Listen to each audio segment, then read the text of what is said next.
Hello, today we're going to be talking about the negative letter assignment.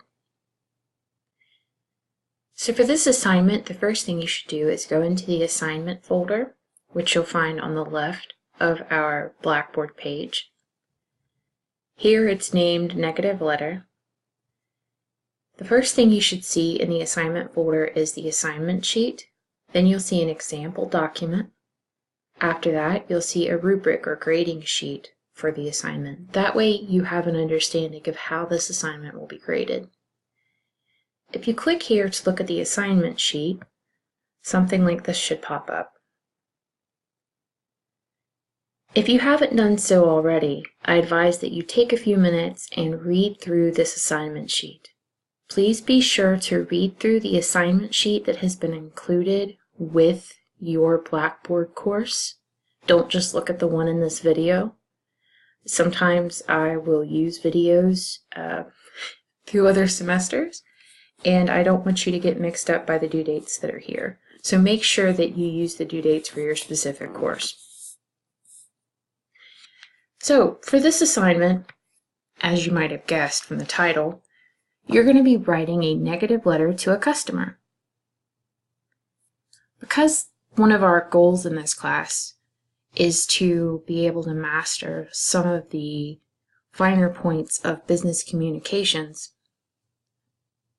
with that comes the necessity to be able to communicate bad news or negative news. And most of the time you're going to be communicating this negative news to a customer or a client. So for this assignment, you're going to be writing a bad news letter to a customer in response to the following scenario. And you're going to do so while being as positive as possible.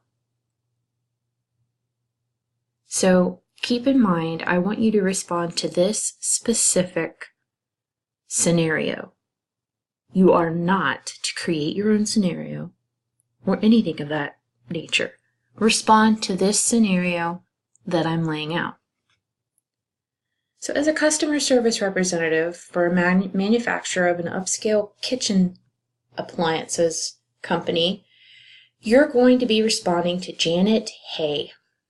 Janet Hayes is going to request a refund, or Janet Hay, is going to request a refund. She's purchased a food processor and she kept it for her niece's wedding. Unfortunately, by the time her niece used it and it made weird sounds, it was past the 60 days of purchase guidelines that we have established in our company, our upscale kitchen appliances company. And according to our guidelines, there is nothing you can do except recommend an authorized repair center. This company's policy is to handle such cases in writing. So you're going to be writing a letter to Miss Hay to give her the bad news. What I want you to do here is I want you to see if you can figure out how to keep her goodwill and her future business while also resolving what to do with the defective food processor. You're allowed to come up with an alternative solution. This alternative solution has to be reasonable. And what this means is, by reasonable, you have to kind of try to fit within company policy on this. So you can't offer to fix her food processor for free. You can't give her a full reimbursement. But you can come up with some kind of alternative and reasonable solution that doesn't go as far as to give her a full refund or to fix it for free. So you can do something somewhere in between, if that makes any sense. And I'm going to be acting as your boss in this scenario. So what you're going to have to do is you're going to have to come up with an alternative solution and run it past me. And if I think it's too lax, I will let you know. And what's going to happen is I'm going to have you're going to come up with this alternative solution. And I'm going to have you propose this to me via a journal entry, and I'll approve it via the journal entry. so that you can know that it's been approved. Once it's been approved, I want you to go ahead and create a rough draft, and you're going to be peer reviewing. So you're going to complete a rough draft, you're going to post it, you're going to respond to 2 other people, and then you're going to look at the feedback and then put forward a final draft. The response to this must be written in a formal business letter format, and it cannot be more than 2 pages long. So in other classes, you're often told to write papers that are, longer. Possibly you might be a student who's been pushed to write papers that are longer than you might be comfortable with. For this class, I'm asking that you confine yourself to 2 pages max. Most people tend to write this in 1 to 1.5 pages. That's long enough.